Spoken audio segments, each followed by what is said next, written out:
The ancient world is full of things we were never meant to know. Rituals with no explanation, languages no one can read, and everyday moments lost to time. But sometimes, what survives isn't a monument or a city, it's a single curious detail, a forgotten invention, a custom that no longer makes sense.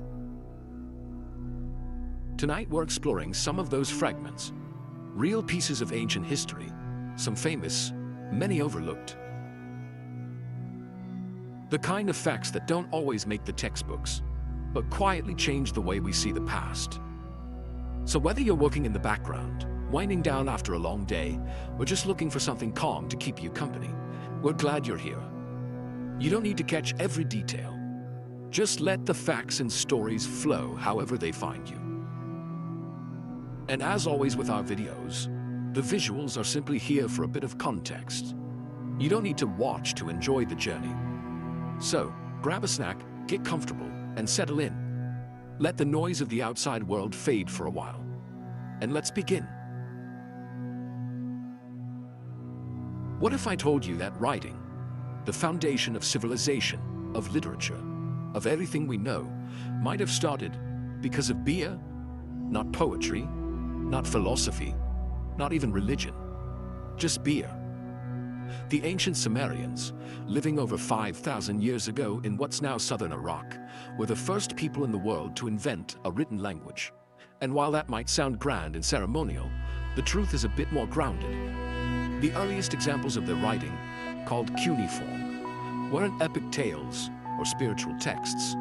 They were lists, receipts, inventory ledgers scratched into wet clay with a reed stylus. And what were they keeping track of? Beer rations. You can picture it. A worker on a temple project receiving their daily allotment of barley-based drink. A scribe noting it down carefully in a tablet. 1 jar for this person, 2 for that one. Beer wasn't just a beverage to the Sumerians. It was part of the economy. A standard payment, a daily necessity, safer than water and packed with calories. It was both food and currency. And when things got complex enough, when you had hundreds of workers, different job roles, different amounts owed, they needed a system to manage it all. And so, writing began. Cuneiform started as pictographs, little drawings of jars, grains, and numbers. Over time, these symbols became more abstract, wedge-shaped impressions pressed into clay. Simple at first, but eventually capable of recording everything from trade agreements to mythology. But behind the sophistication, it all began with something surprisingly ordinary. Logistics. The need to track who got how much of what and when. That doesn't make it less impressive, it makes it more human. Because in a way, it reminds us that some of the greatest inventions aren't born out of grand visions. They come from the practical needs of everyday life. From the desire to stay organized, to keep records, to make sure everyone got their fair share. Even the famous Epic of Gilgamesh, the earliest surviving piece of literature, would come later. The origins of writing were more like the ancient equivalent of spreadsheets and pay stubs. Except instead of Excel files, they were slabs of clay hardened by sun. And beer wasn't just the reason for writing. It was woven deeply into Sumerian culture. They even had a goddess of brewing, Ninkasi. One of the oldest known hymns in history isn't a song of battle or prayer. It's a recipe for beer. So the next time you write something down, whether it's a to-do list or a novel, just remember, it all started with barley, clay, and the need to keep track of who got their pint. Here's a strange and surprisingly practical fact from ancient Egypt. The oldest known prosthetic limb in the world isn't a leg or an arm, it's a wooden toe. Found near Luxor and dating back more than 3,000 years, this toe belonged to a woman and was crafted with remarkable care out of wood and leather. At first glance, it might seem like an odd thing to preserve through the centuries, but what makes this tiny artifact fascinating isn't just its age, it's how well it was made. The construction wasn't just symbolic or ceremonial. It wasn't made to look nice in the afterlife or serve as a decoration. The wear marks on the underside show that it was actually used, worn during life, walked on, and repaired, like any well-used item might be. It was likely designed to help its wearer walk more comfortably, particularly in sandals, which were common at the time. And that's where things get interesting. This wasn't some elaborate high-tech invention. It was a simple piece of functional design, a practical solution to a real-world problem. And it worked. It shows us that even thousands of years ago, people were thinking creatively about how to improve quality of life through ingenuity. The ancient Egyptians were already known for their architectural brilliance and medical practices, surgical tools, dental work, even early forms of antibiotics. But this toe adds something more personal to the picture. It reminds us that history isn't just about grand monuments and rulers. Sometimes it's about one person trying to walk a little easier. And while this prosthetic is the oldest known, it's not the only one from the ancient world. Later, in ancient Rome, we start to see accounts of bronze and iron prosthetics, especially among soldiers who lost limbs in battle. There's even the famous Capua leg, a bronze and iron prosthetic from around 300 BCE, made for a Roman who likely lost his leg in combat. In medieval Europe, there were crude but clever wooden prosthetic hands and hooks, but none of these came before that quiet little wooden toe from Egypt. It's a small object, but it carries a big idea. The drive to adapt, to fix something broken, to make life just a bit easier, even with the tools of the time. And that's a kind of innovation that never really goes out of date. Here's something you probably wouldn't expect from the ancient world. Vending machines. Not the kind that gives you a cold drink or a bag of chips, but the idea isn't far off. In the 1st century CE, a Greek engineer named Philo of Byzantium came up with a device that would fit right in at a temple's version of a convenience store. His machine was designed to dispense holy water. Yes, holy water. Automatically when a coin was inserted. You'd drop in a coin, and thanks to a clever system of levers and weights, the machine would open a valve and release a measured amount of water. Once the coin tipped off the balance, the valve shut. No priest, no measuring, no hassle. Just pay, pour, and go. And while it sounds like a novelty, this wasn't just a one-off gimmick. These machines were actually used in Egyptian temples, where people came to perform rituals or make offerings. The vending machine helped regulate access to sacred water, made sure no one took too much, and probably impressed more than a few visitors along the way. It was automation with a spiritual twist. Philo wasn't some tinkerer in a basement either. He was a legitimate inventor and scientist, part of a broader tradition of Greek engineers who weren't afraid to experiment. His other work included mechanical birds, water pumps, and even early thoughts on steam power. Some of his ideas laid the groundwork for later thinkers in the Islamic Golden Age and Renaissance. But this little machine stands out because it's so relatable. Thousands of years later, we still love the same concept. Put in a coin, get something useful or satisfying back. It's kind of funny to think about. You're standing in line at a vending machine today, wondering if your snack will get stuck. And somewhere deep in the past, people were doing the same. Except their prize was a handful of sacred water and maybe some divine forgiveness. The core idea still works. It's a small reminder that human ingenuity and the desire for just a little bit of convenience has been around a lot longer than we tend to think. If you think the idea of a giant, well-organized library is a modern concept, here's something surprising. Over 2,600 years ago, the ancient Assyrians were already doing it, and on a huge scale.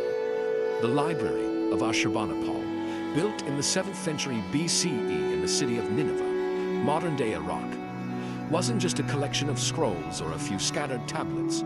It held over 30,000 clay tablets, carefully cataloged and stored. That's not just impressive for the time, it's staggering.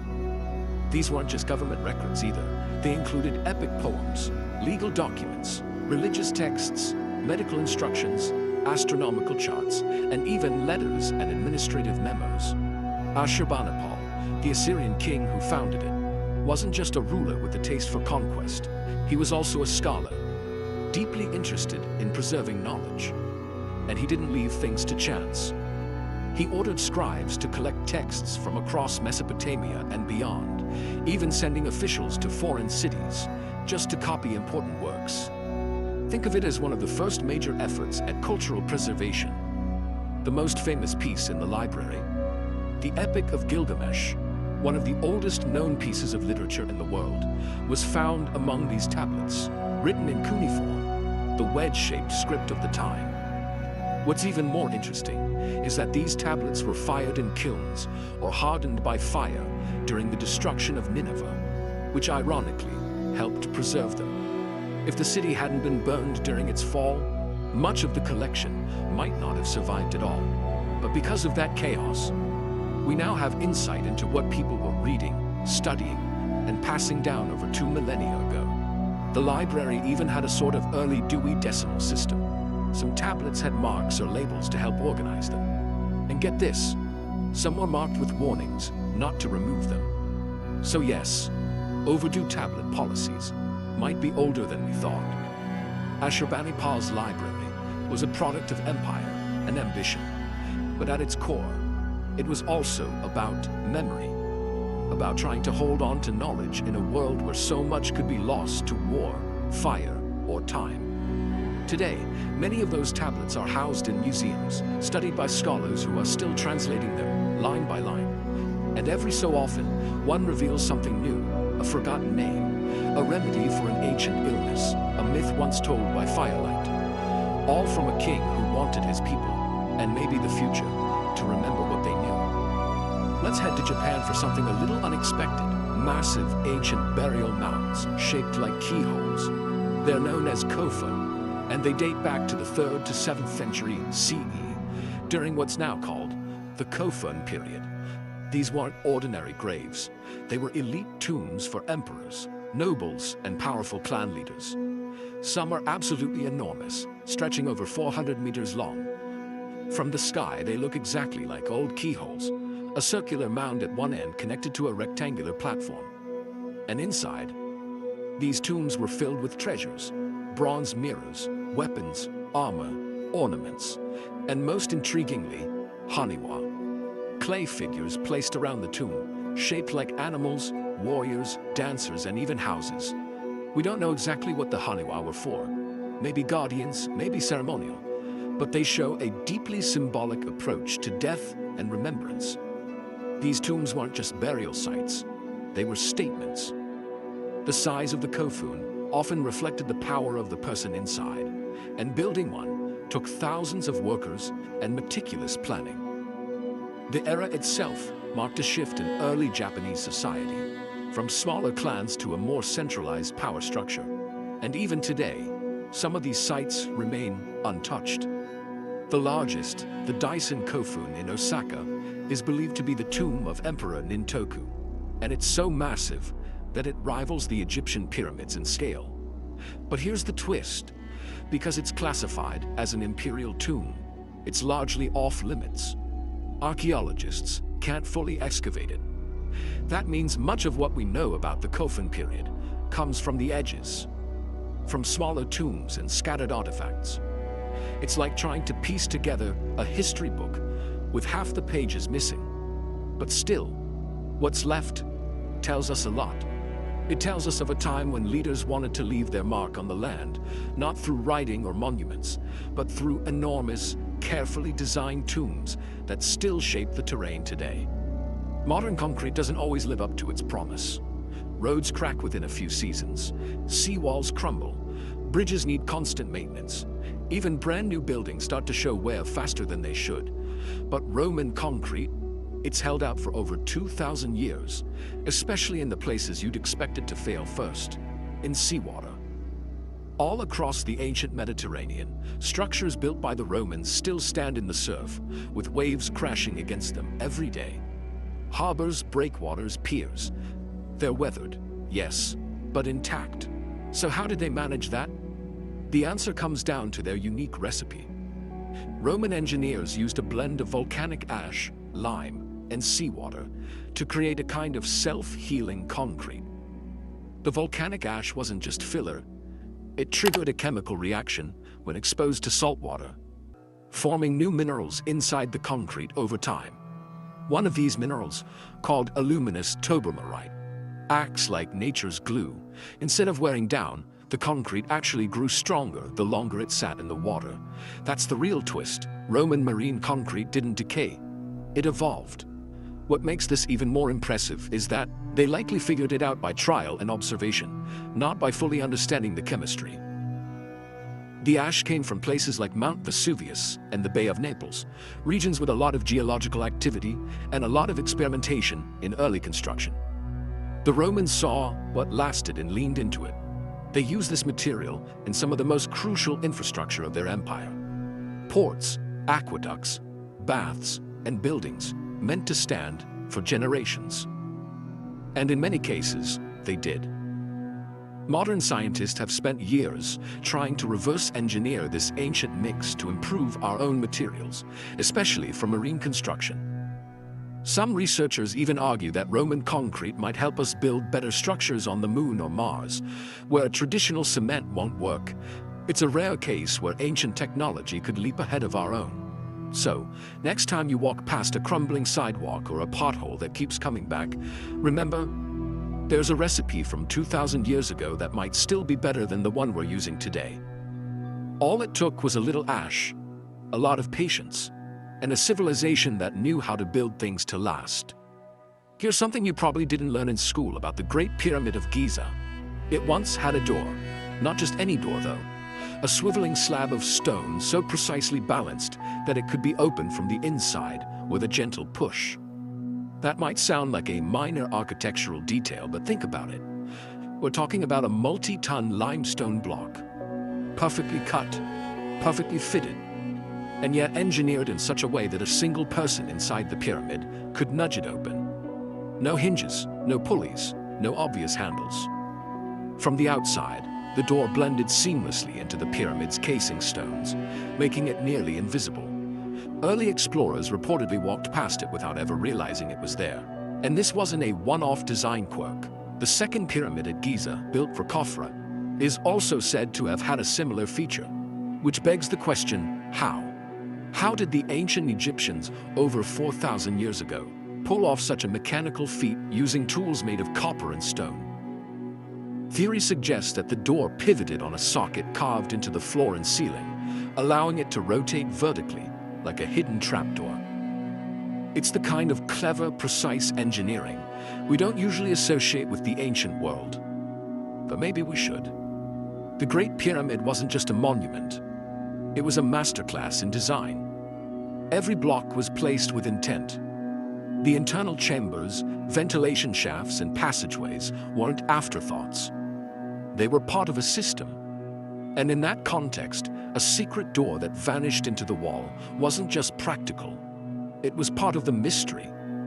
Some have speculated that the door served a symbolic purpose, controlling access to the sacred inner chambers. Others think it was a security measure, helping protect the contents of the tomb. Whatever its function, the door is another example of how much we still don't fully understand about ancient Egyptian architecture. It's easy to think of the pyramids as static piles of stone, but they were built by people who were thinking in systems, in mechanics, in long-term design. Even now, with all our technology, we'd struggle to replicate certain aspects of what they built, especially without leaving a trace. The original swiveling door is no longer there. It's long since been removed or broken apart, likely during one of the many early excavations or looting episodes. But its existence is well documented, and it adds one more quiet, astonishing detail to a structure already full of them. Just imagine standing inside, centuries ago, and pushing against a seamless wall, only to feel it give way effortlessly beneath your hand. Not bad for something built before the invention of iron tools. Now it's time for a fact that flips the usual image of Roman gladiators on its head. Despite their brutal reputation and the blood-soaked arenas they fought in, most Roman gladiators were actually vegetarians, and they drank a tonic made from ashes and vinegar. Not exactly what you'd expect from people trained to fight to the death. When we imagine a gladiator, we picture someone on a meat-heavy diet, bulking up with protein for maximum strength. But archaeological studies of gladiator cemeteries, particularly in places like Ephesus in modern-day Turkey, tell a different story. Bone analysis revealed that these warriors consumed a diet heavy in barley, beans, and other plant-based staples. They were sometimes called hordeari, or barley men, by those who trained and wrote about them. But why? Well, a plant-based diet wasn't about ethics. It was about performance. These foods helped gladiators build a layer of subcutaneous fat, which sounds counterintuitive until you realize that in the arena, more fat meant more protection. A deeper cut could look dramatic, but it was less likely to reach anything vital. In short, a gladiator bleeding from a surface wound could put on a good show and still survive the fight. Then there's the tonic, ashes mixed with vinegar. It sounds strange, maybe even unpleasant, but it had a practical purpose. The ashes, likely from burned plants or bones, were a source of calcium and minerals. Mixed with vinegar, they became a sort of ancient sports drink, meant to help bones recover and keep muscles strong. Roman authors like Pliny the Elder mention this mix in their writings, and it's backed up by traces found in the bones of gladiators studied by scientists. This wasn't a fringe practice. It was a routine part of training. So much of what we assume about the ancient world gets turned on its head when we look at the details. Gladiators weren't just brutes tossed into sandpits. They were professionals, trained and maintained like athletes. Their diets were calculated. Their recovery was monitored. They didn't feast like emperors. They ate like soldiers of spectacle. Simple meals, hard training, and a strange little drink to keep their bones in shape. It's just another example of how the small, overlooked facts of history often tell us more than the headlines ever could. Gladiators might have fought like wild men, but behind the scenes, they lived like disciplined athletes. Bean stew, barley porridge, and all. Let's take a moment to imagine your morning commute. Across rooftops. No roads, no sidewalks, not even alleyways. Just flat, mud brick roofs and wooden ladders, weaving your way from house to house like an ancient game of hopscotch. That's exactly how life worked in Çatalhöyük, one of the oldest known cities in human history. Located in what is now central Turkey, this settlement dates back more than 9,000 years, and it was built with absolutely no streets. Instead, homes were stacked tightly together in a honeycomb-like layout, with people entering their homes not from the side, but from the top. Roofs doubled as walkways, public spaces, and even gathering areas, which makes modern rooftop bars seem a little less original. To get inside, residents climbed down ladders through openings in the ceiling, stepping directly into their living quarters. It's a layout that might sound inconvenient, but it actually had some clever benefits. Without open streets, the settlement was easier to defend. There were no easy paths for invaders to move through. The dense clustering of homes also helped regulate temperature, keeping interiors warmer in the winter and cooler in the summer. And let's be honest, if everyone's roof is part of the sidewalk, you've got no excuse for not shoveling the snow. Inside the homes, life was surprisingly sophisticated. Walls were decorated with murals and animal skulls, and residents buried their dead beneath the floors, likely as a way of keeping ancestors close. They farmed, crafted tools, wove fabrics, and maintained a social structure that's still being unraveled today. What's most interesting is how egalitarian Çatalhöyük seems to have been. Archaeologists have found little evidence of social hierarchy. Homes were more or less the same size, and grave goods didn't differ much between individuals. No palaces, no clear rulers, just a community that lived roof to roof, side by side. Some scholars believe this may reflect one of the earliest examples of a truly cooperative urban society. And yet, for all its uniqueness, Çatalhöyük feels strangely familiar. People cooked meals, raised children, gathered together, and most importantly, figured out a way to make it all work, even without roads. In a way, it's like an ancient version of a close-knit apartment complex, only with fewer elevators and more ladders. Today, the ruins of Çatalhöyük are a UNESCO World Heritage Site, and they continue to offer insights into the very roots of city life. From high above, The remains still resemble that clustered rooftop maze, frozen in time. And when you think about how humans have been finding creative ways to live together for nearly 10,000 years, well, maybe your next walk across a crowded street doesn't seem so complicated after all. Imagine flushing your toilet in the year 2500 BCE. Sounds ridiculous, right?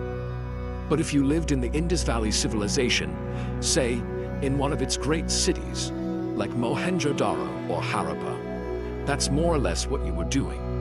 Thousands of years before indoor plumbing became a staple of modern life, this ancient civilization had already figured out the basics of public sanitation, and not just in a primitive, hole-in-the-ground kind of way.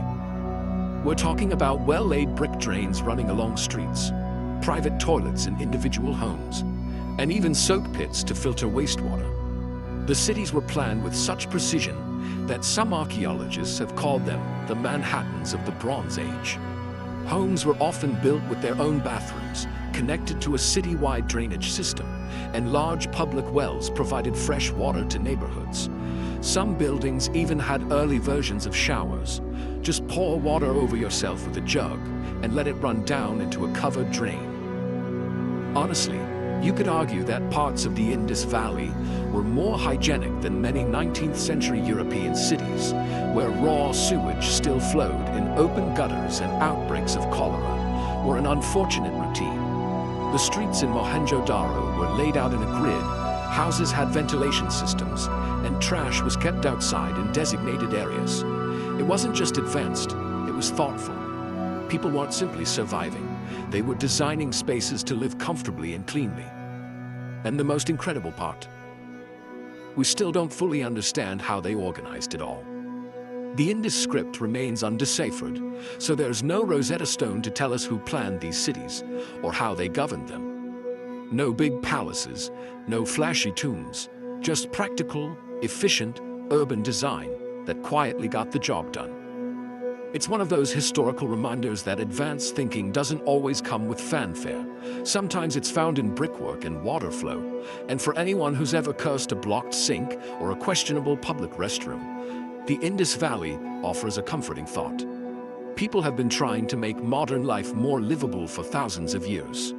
And in some ways, they did a pretty remarkable job of it. So next time your city has a plumbing issue, just remember, Bronze Age engineers might have done it better. If you think brain surgery sounds like a modern invention, think again, because ancient Peruvians were performing it over 1,000 years ago, and honestly, they were surprisingly good at it. In fact, they were better at it than 19th century battlefield surgeons. The practice was called trepanation, and it involved removing sections of the skull, often to relieve pressure from head trauma, usually injuries sustained in battle. Sounds brutal, right? But the survival rate was shockingly high. Over 80%, according to studies of hundreds of skulls found in burial sites across the Andes. And this wasn't just one fluke operation. Some individuals had multiple trepanation holes, suggesting they not only survived the first time, but went in for a second or even third procedure. You can imagine the scene. No anesthesia, no sterile surgical suite, just skilled hands, sharp tools made of obsidian or bronze, and centuries of handed-down knowledge. And they weren't just sawing into heads randomly either. Evidence shows they had different techniques, scraping, drilling, and cutting in neat geometric shapes, all depending on the type of injury or the tools available. Some trepanations were even done in ways that carefully avoided damaging the brain or major blood vessels. And remarkably, signs of healing around the holes prove that patients didn't just survive. They recovered. How did they prevent infection? What did they use for pain relief? We can only guess. Maybe herbal poultices, maybe coca leaves, maybe just a high tolerance for discomfort. But what's clear is this. Ancient Andean surgeons were methodical, experienced, and likely respected members of their communities. Trepanation wasn't a fringe practice. It was widespread, and it worked. In comparison, Civil War doctors in the 1800s had a much lower survival rate for similar cranial procedures, often because of infections and lack of surgical technique. So while we might think of ancient medicine as crude or superstitious, here's proof that in some areas, our ancestors were surprisingly ahead of their time. The next time someone tells you ancient people didn't know what they were doing, just point to the Peruvians, calmly removing chunks of skull and sending patients home to heal. Not bad for a civilization with no MRIs, no antibiotics, and no modern tools. Just steady hands, sharp blades, and knowledge passed down through generations. Before New York had its skyline, before Rome had its roads, there was Uruk, a city so old that it makes most of what we consider ancient seem like yesterday's news. Around 3000 BCE, Uruk was already buzzing with life. And we're not talking about a sleepy little settlement here. This place had over 50,000 people, which for the time was basically a metropolis. If you picture a crowd that size now, that's enough for a packed football stadium. Except this crowd didn't have digital screens or popcorn stands. They had mud brick temples, ziggurats, and some of the earliest known forms of writing. The city was a key center in what's now modern-day Iraq, and it didn't just grow by accident. It was a hub of innovation, trade, religion, and power. In fact, Uruk is often credited with being the birthplace of urban life as we know it. It had administrative systems, a complex social structure, and possibly even zoning, thousands of years before anyone coined the term urban planning. The people of Uruk weren't just piling up houses, they were organizing a city. There were specialized workers, temples to the goddess Inanna, grain storage facilities, and massive public works. It was also home to one of history's first known kings, Gilgamesh, whose legend would become one of the world's earliest pieces of literature. And sure, Uruk didn't have plumbing or high-speed internet, but they had something arguably more impressive, the invention of writing.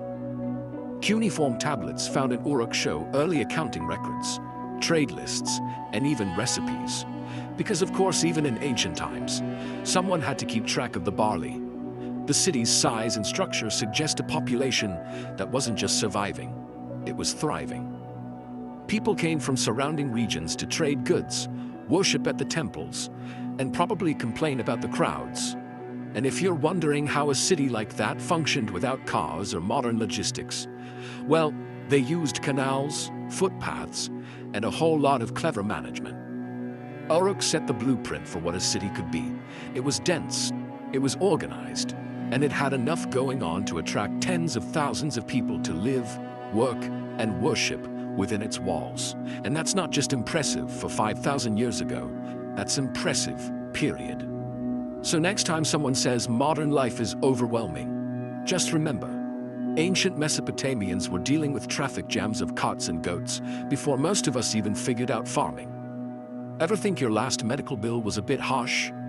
Try practicing medicine under the Code of Hammurabi. Back in ancient Babylon, around 1750 BCE, laws weren't just concerned with theft or property. They also spelled out exactly what a doctor could charge, and more importantly, what happened if things went wrong. Hammurabi's code is one of the oldest known sets of laws in human history, carved into stone for everyone to see and fear. And in the middle of all the edicts about irrigation rights and broken contracts, there's an entire section devoted to medical procedures. If a doctor performed surgery and saved someone's life, they were paid handsomely, sometimes in silver, sometimes in livestock, depending on the patient's social class.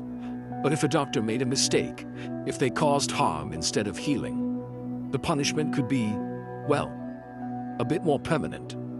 For example, if a physician caused the death of a wealthy patient or made them lose an eye, the law often demanded that the doctor's hand be cut off. Yes, their literal hand, the same one they used for surgery. Which, as you can imagine, put a fair amount of pressure on getting things right the first time. This wasn't a world of malpractice insurance or second opinions. It was swift justice, delivered with a chisel and a very clear sense of consequence.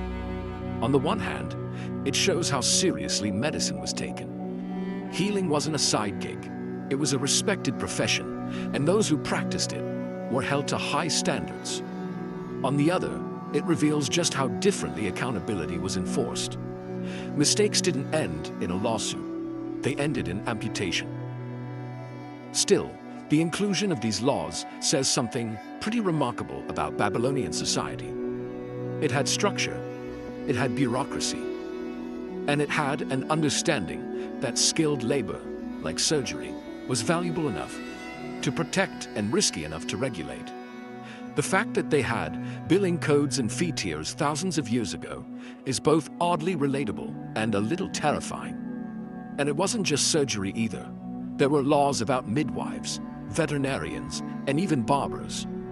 Everyone from the elite to the everyday was touched in some way by Hammurabi's stone-carved expectations. It might sound brutal by today's standards, but in a way, it laid the groundwork for holding professionals accountable. So next time you grumble about a copay, just be glad the worst you'll face is a bill. Because back then, one botched incision and you'd be out of the job and out of a hand. What do you think it takes to predict an eclipse? Today we have satellites, computers, and complex models. But over 2,500 years ago, long before telescopes or even the idea of modern science, the Babylonians were already doing it with surprising precision, using nothing more than careful observation, clay tablets, and centuries of recorded patterns. They learned how to track the rhythms of the sky. And somehow, from that, they figured out how to predict when the moon would go dark. These weren't just guesses. Babylonian astronomers developed mathematical methods to forecast lunar eclipses with remarkable accuracy. They recorded the movements of the moon and planets for generations, noticing patterns that repeated over time. One of their greatest tools was something called the Saros cycle, a period of about 18 years, 11 days, and 8 hours after which lunar and solar eclipses tend to repeat.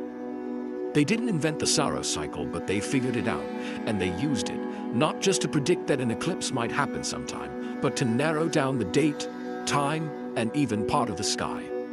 To do this, they relied on tablets like the famous astronomical diaries found in the ruins of Babylon. These tablets are packed with detailed observations, what the sky looked like each night when a certain star rose, how long the moon took to cross the sky. Some tablets include eclipse omens, beliefs about what these events might mean. But many are surprisingly objective. Just data, careful notes. The same way a scientist might track the temperature every day for years. And why did they care so much? For the Babylonians, the heavens weren't just a source of wonder. They were a kind of divine calendar. Eclipses could signal important changes, warnings to kings, omens of war or peace.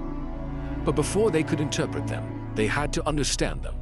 That meant watching, recording, calculating.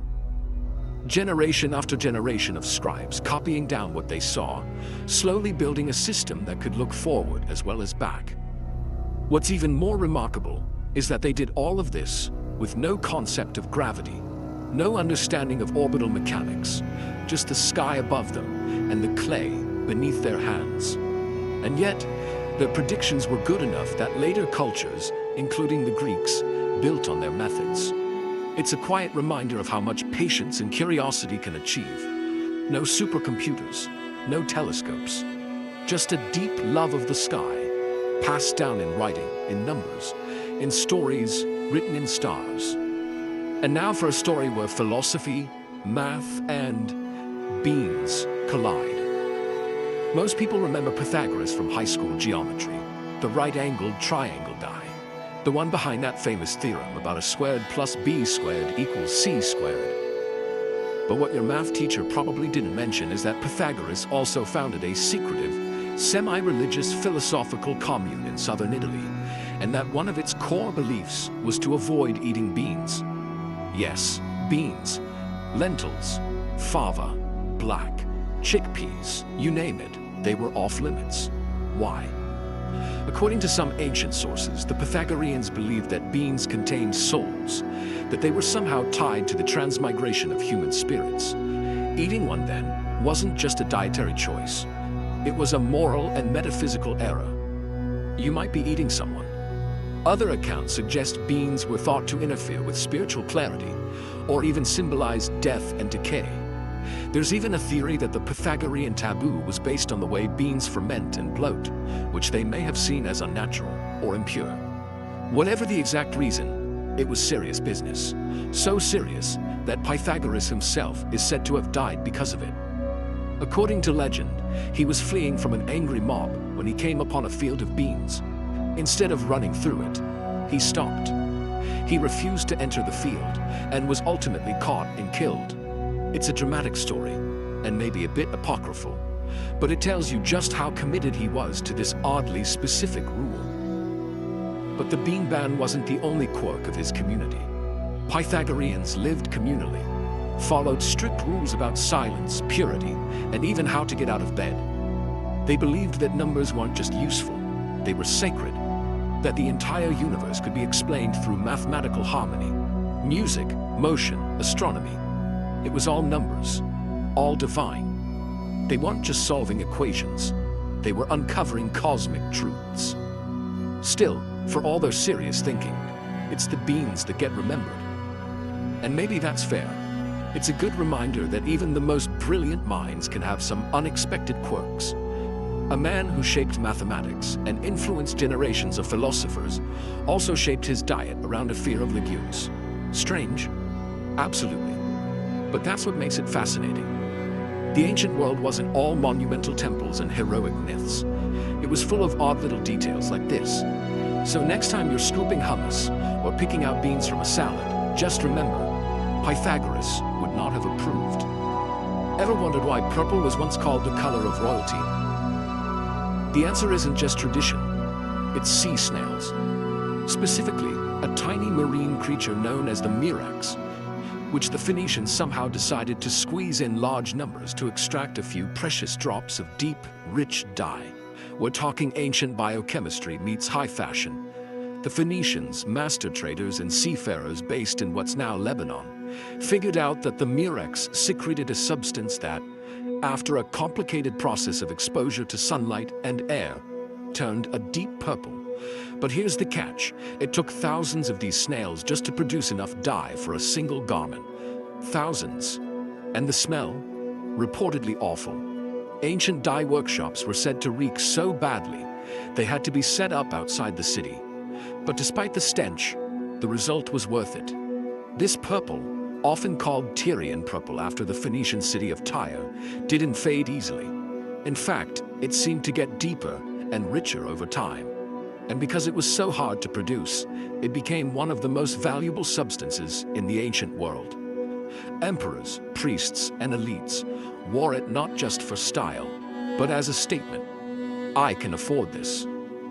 It was so exclusive that in some places, wearing purple without permission could get you in trouble. Rome eventually passed laws reserving it for the upper classes, and in some periods, only the emperor himself.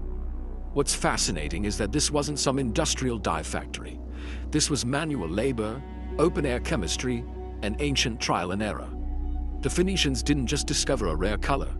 They cornered the market on luxury branding centuries before fashion houses ever existed. And because they kept the process secret, they kept control.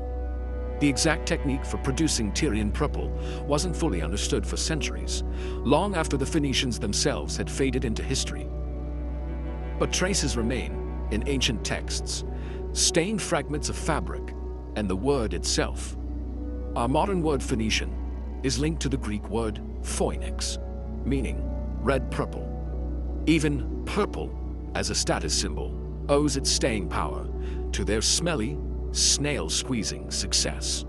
So next time you see a royal cloak in a historical drama, or a regal stripe on an ancient fresco, you're not just looking at a pretty color, you're looking at an ancient economic strategy, an elite fashion statement, and a long-lost recipe no one's eager to recreate. Because honestly, who wants to crush 1,000 snails for a shirt?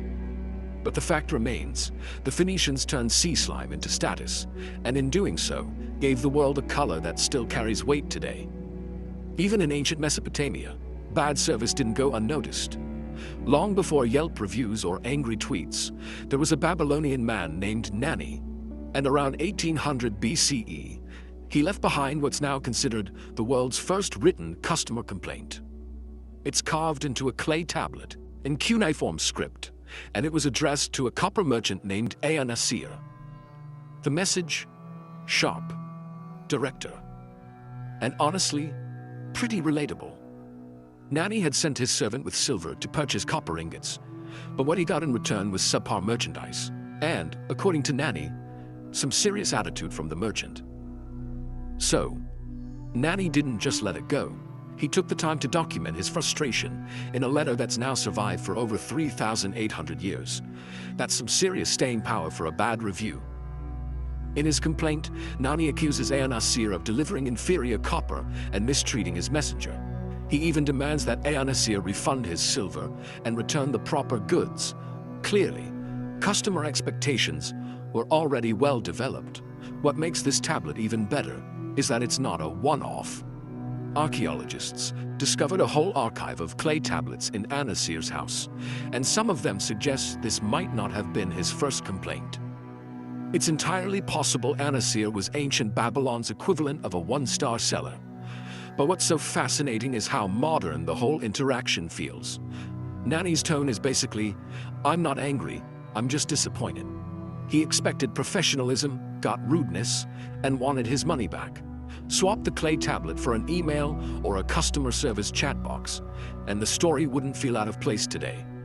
This tiny moment of frustration gives us a strange kind of connection to the past. It's a glimpse of ancient life, not through grand temples or royal decrees, but through everyday annoyance. It reminds us that ancient people weren't just names in history books. They were individuals with standards, opinions, and a surprising flair for passive-aggressive communication.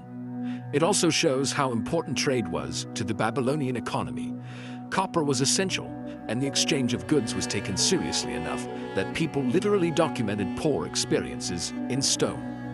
No refund policy, no problem. Just immortalize your complaint in baked clay. Today, that little tablet sits in the British Museum. A tiny square of fired earth that proves customer service woes are truly timeless. So next time you're tempted to leave a salty review, remember Nani. He walked so we could type in all caps. Let's stay on the topic of ancient commerce, but this time with a bit more flair. If you picture a bustling Aztec marketplace, you might imagine something wild and chaotic. Loud bartering, crowds pushing through stalls, the smell of spices and grilled maize hanging in the air. And while the energy was definitely there, the organization would surprise you.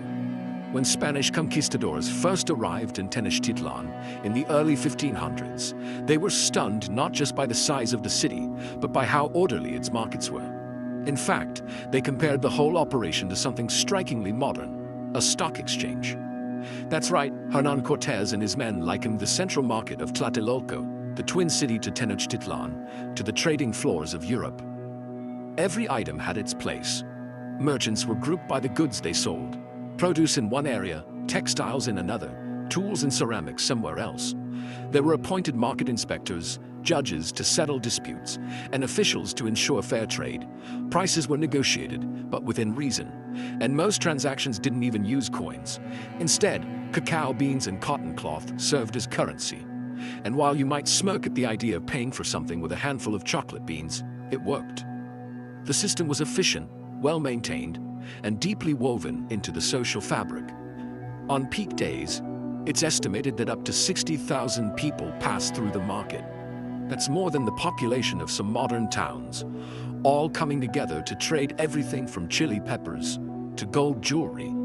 And unlike many European markets at the time, these were not disorganized gatherings. There were rules, schedules, oversight. Imagine showing up to a modern farmer's market and finding not just artisan cheese and honey, but a judicial tribunal in the corner handling price disputes. That was Tlatelolco. Spanish chroniclers like Bernal Diaz del Castillo couldn't believe it. They described the city's layout, the scale of the commerce, and the sophistication of the entire exchange as something greater than anything found in Europe. That's a big statement for a conquistador. It turns out, the Aztecs had a thriving economic system that worked so well, it impressed the very people who came to dismantle it. In the end, what survives isn't just the ruins of temples or faded codices. It's the legacy of how people organized their daily lives. And in the case of the Aztecs, they did it with surprising order, practicality, and a dash of cacao bean capitalism. Let's shift gears from marketplaces and money to something a bit more shaky. Literally, earthquakes are one of nature's most unpredictable forces, and for most of history, people didn't have a clue how to prepare for them, let alone detect one before the shaking began. But the ancient Chinese, they were thinking ahead. In 132 CE, over 1,800 years ago, an inventor named Zhang Heng developed something remarkable, the world's first known earthquake detector. And no, it didn't beep, blink, or send push notifications. It was a massive bronze vessel, almost like a decorative urn, with 8 dragon heads arranged around its surface, each holding a bronze ball in its mouth. Below each dragon sat a corresponding toad with its mouth open wide, as if waiting for a snack. When an earthquake occurred, even if it was hundreds of miles away, one of the balls would mysteriously drop into the toad's mouth with a loud clang, indicating the direction the quake had come from. Sounds like a magic trick, right? But it wasn't. Inside the vessel was a pendulum-based mechanism, likely triggered by distant seismic waves that caused the ball to release in the direction of the tremor. The actual internal workings have been lost to time, but modern recreation suggests it worked better than you'd expect. And this wasn't just a one-off curiosity either. Historical records say it successfully detected a quake over 500 kilometers away, even when people nearby felt nothing. When officials investigated, sure enough, a distant region had been hit. That kind of early detection could mean faster responses, even in a world without texts or emails. And here's the kicker. This happened in the Eastern Han Dynasty, long before Europe was even dreaming of seismographs. While the West was still figuring out plumbing, Zhang Heng was building earthquake detectors with stylized dragons and bronze toads. It's the kind of innovation that sounds like science fiction until you realize it was part of ancient history. Of course, this invention wasn't widespread, and it wasn't perfect, but it shows the mindset of engineers in ancient China. They weren't just reacting to nature, they were trying to understand it, anticipate it, and even measure it, all with the tools they had. Bronze, pendulums, and an eye for detail. Not bad for the 2nd century. So the next time your phone buzzes with a weather alert or a minor tremor hits and gets logged in an app within seconds, just remember, Zhang Heng and his dragons were doing something surprisingly similar, almost 2 millennia ago, with nothing but bronze, balance, and a bit of ingenuity. From ancient seismology to something a little more competitive. Long before soccer stadiums and televised tournaments, one of the earliest known team sports may have come from a civilization you don't hear much about in casual conversation, the Olmecs. Flourishing in what is now southern Mexico as early as 1500 BCE, the Olmecs were one of Mesoamerica's oldest complex societies. And among the colossal stone heads and intricate jade carvings they left behind, archaeologists have uncovered something else: ball courts. Dozens of them, scattered across ancient Olmec sites, shaped like elongated eyes carved into the earth. And while they didn't leave behind playbooks or rule manuals, these courts offer a clue to something surprisingly familiar: organized team sport. The game itself, often called the Mesoamerican ball game. It involved a rubber ball, narrow courts with sloped sides, and players who, get this, had to keep the ball in play using anything but their hands and feet. Hips, elbows, maybe shoulders. Not exactly easy. Imagine trying to bounce a hefty rubber ball through a stone hoop using just your torso. It's like volleyball meets dodgeball, but far more painful, and with stakes that weren't just bragging rights. While the Olmecs likely didn't invent the final form of the ball game that would be refined by later civilizations like the Maya and Aztecs, they were almost certainly the first to give it form, complete with ceremonial importance, complex rules, and social status. Some scholars think the game had a religious angle, with outcomes tied to cosmic beliefs or even political decisions. Others suspect it was a way to resolve disputes or display local power without going to war. Kind of like ancient diplomacy, with bruises. And it wasn't just a backyard pastime. These courts were built into major cities, sometimes alongside temples, and the effort involved in constructing them says something about the game's importance.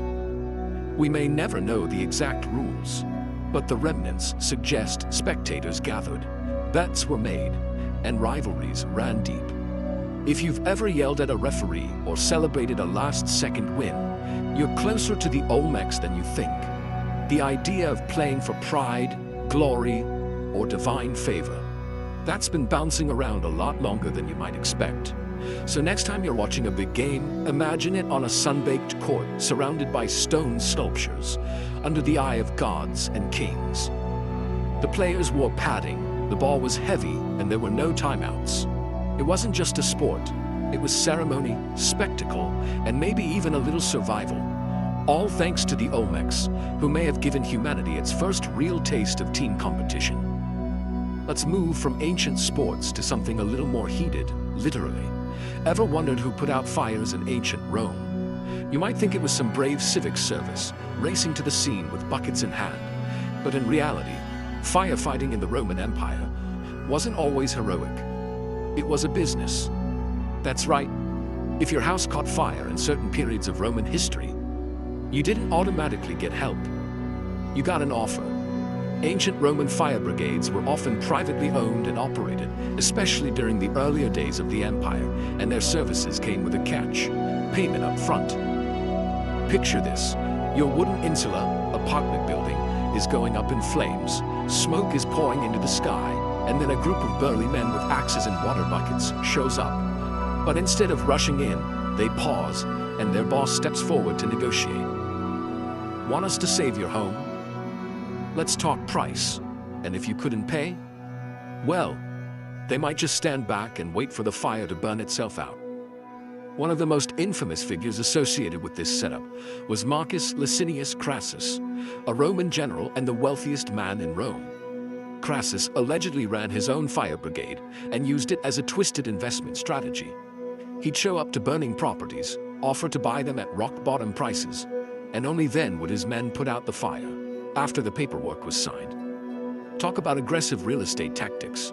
Eventually, Emperor Augustus decided this was getting out of hand and established the Vigils, Rome's first public firefighting and police force, in 6 CE. These weren't volunteers.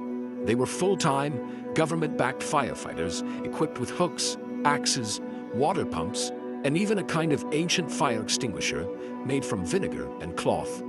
But even then, it was a tough gig. Fires were constant threats in Rome's tightly packed neighborhoods, where open flames were used for lighting, heating, and cooking. A single spark could consume an entire block. So, while Rome did eventually bring fire services under control, the earlier model of pay first, then help leaves a pretty eyebrow-raising impression. It's a reminder that even in one of the world's most sophisticated empires, basic safety could be a luxury, and your house burning down might have been someone else's business opportunity. Today's fire codes and emergency services feel pretty modern, but the roots of organized firefighting are older and a bit more transactional than you might think. Let's step away from burning buildings and into the ancient world of diplomacy, because believe it or not, one of the earliest known peace treaties in human history wasn't a modern invention, but something signed over 3,000 years ago. The year was 1259 BCE, and two of the ancient world's most powerful superpowers, the Egyptians and the Hittites, had been locking horns for decades. Their armies clashed most famously at the Battle of Kadesh, a conflict so intense that both sides claimed victory. Sound familiar? Eventually, though, even ancient empires realized that endless warfare was bad for business, trade, and probably everyone's nerves. So, in a surprisingly modern turn of events, they decided to talk. The result was the Egyptian-Hittite Peace Treaty, also known as the Treaty of Kadesh, a formal agreement carved in stone, sealed with oaths to the gods, and copied in both Egyptian hieroglyphs and Akkadian cuneiform. It wasn't a handshake over coffee, but it was remarkably detailed. The treaty laid out terms like mutual defense, prisoner exchanges, and even an early form of non-aggression pact. If one side was attacked, the other promised to come to their aid. It even included a clause about not harboring fugitives, so clearly, these two empires were covering all their bases. What's even more remarkable is that this isn't just legend. A copy of the treaty, inscribed on a silver tablet, was discovered in the Hittite capital of Hattusa, modern-day Turkey, while an Egyptian version was found on the walls of the Karnak and Ramesseum temples. So we know it happened. And if you've ever visited the United Nations building in New York, you might have seen a replica of this very treaty hanging there. It's considered a foundational moment in international diplomacy. Now, of course, peace treaties didn't always hold back then, any better than they do now. But the fact that two ancient superpowers could come together and agree to stop fighting and put it in writing is kind of incredible, especially when you consider the world was still figuring out things like coinage and the alphabet at the time. It's a reminder that while warfare has always been part of human history, so too has the desire to end it, to find common ground, and to put the swords down, if only for a little while. And if that isn't worth a quiet nod of respect, I don't know what is.